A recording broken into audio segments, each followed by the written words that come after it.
রাতে অপরিষ্কার থালা বাসন রেখে দিলে কি হয়? আপনারা কি জানেন নবী করিম সাল্লাল্লাহু আলাইহি ওয়াসাল্লাম কি বলে গেছেন? তাদের সম্পর্কে যারা রাত্রে ব্যবহৃত এঁটো থালা বাসন না ধুয়ে রেখে দেয়, এতে করে কি এমন ঘটে তাদের জীবনে, যার জন্য নবী করিম সাল্লাল্লাহু আলাইহি ওয়াসাল্লাম নিজের হাতে থালা বাসন ধুয়ে রাখতে বলেছেন? আর কেনই বা আল্লাহ তাআলার রহমত ধীরে ধীরে আমাদের পারিবারিক জীবন থেকে উঠে যায়? এ সকল প্রশ্নের উত্তর নিয়ে সাজানো হয়েছে আজকের ভিডিওটি তাদের জন্য অত্যন্ত গুরুত্বপূর্ণ, যারা কিনা রাতে এঁটো থালা বাসন না ধুয়ে রেখে দেয়। যদিও কোনো মুসলিম ব্যক্তি এই এঁটো থালা বাসন রেখে দেওয়ার কুফল সম্পর্কে জানতে পারে, তবে ইনশাআল্লাহ সে আর এই থালা বাসন রেখে ঘুমাবে না। ভিডিওটি শুরু করার আগে আপনাদের কাছে ছোট্ট একটি প্রশ্ন করতে চাই যে আপনি বা আপনার সহধর্মিনী কি রাত্রে খাওয়া দাওয়া শেষ করে নিজেদের এঁটো থালা বাসন ধুয়ে তারপর বিশ্রামে যান? যদি এমনটা হয়ে থাকে তাহলে অবশ্যই কমেন্ট বক্সে আলহামদুলিল্লাহ বলে যাবেন এবং এই ভিডিওটি সকল দ্বীনী মুসলিম ভাইদের মধ্যে ছড়িয়ে দিন, যারা মূলত রাসূল সাল্লাল্লাহু আলাইহি ওয়াসাল্লামের এই হাদিস সম্পর্কে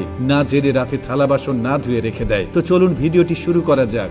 একবার আলী রাদিয়াল্লাহু তাআলা আনহুর কাছে একবার এক মহিলা এসে তাকে বলে, ইয়া আলী, আমাদের ঘরে কোনো শান্তি ও বরকত নেই, সবসময় ঝগড়া বিবাদ লেগেই থাকে, আমাদের ঘর থেকে বরকত উঠে গেছে আর চারিদিকে শুধু পেরেশানি আর পেরেশানি। আমার মনে হয় আল্লাহ তাআলা আমাদের উপর অসন্তুষ্ট হয়ে আছেন এবং আমাদের কোনো পাপের কারণেই আমাদের সাথে এমনটি ঘটছে। শুধুমাত্র এইটুকু শোনার পর হযরত আলী রাদিয়াল্লাহু তাআলা আনহু ইরশাদ করলেন, হে নারী, তুমি কি রাত্রিবেলা তোমার ঘরের খাবারের জন্য ব্যবহৃত থালা বাসন ধৌত করার পর তারপরে ঘুমাও? তখন মহিলাটি উত্তরে বলে, না হে আলী। তখন আলী রাদিয়াল্লাহু তাআলা আনহু বলেন, আমি নবী করিম সাল্লাল্লাহু আলাইহি ওয়াসাল্লামের কাছ থেকে শুনেছি, যখন রাত্রিবেলা সমস্ত মানুষ ঘুমিয়ে পড়ে তখন আল্লাহর কাছে রহমতের ফেরেশতা দুনিয়াতে নেমে আসেন এবং সে এসে সকল মানুষের ঘর পর্যবেক্ষণ করতে শুরু করে এবং রহমত দান করেন, কিন্তু সে সকল ঘরে প্রবেশ করেন না যে সকল ঘরে রাত্রিকালীন খাবার গ্রহণের পর থালা বাসন এঁটো রেখে দেওয়া হয়। রাসূল সাল্লাল্লাহু আলাইহি ওয়াসাল্লাম আরো বলেন, যারা রাত্রিকালীন এঁটো থালা বাসন